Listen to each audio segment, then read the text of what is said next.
सर्वांना मैत्रीपूर्ण जय भीम।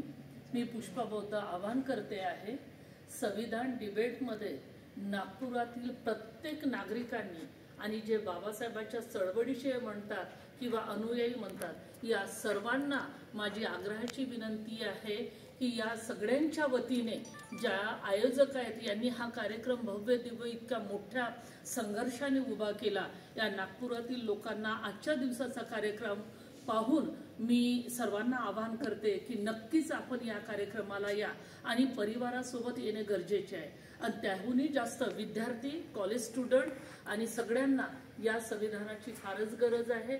ज्या पद्धतीने आम्ही देवीदास घडे सरांना ऐकलं आणि ज्या सगळं कर्तृत्व समजून वामन सोमकोर दादांनी या कार्यक्रमाला उभं केलं, त्याला आपण पाठबळ दिलाच पाहिजे। म्हणून उद्या म्हणजे 24, 25 आणि 26ला आणि 27ला रमाई जयंती आहे, या स्मृती दिवस आहे।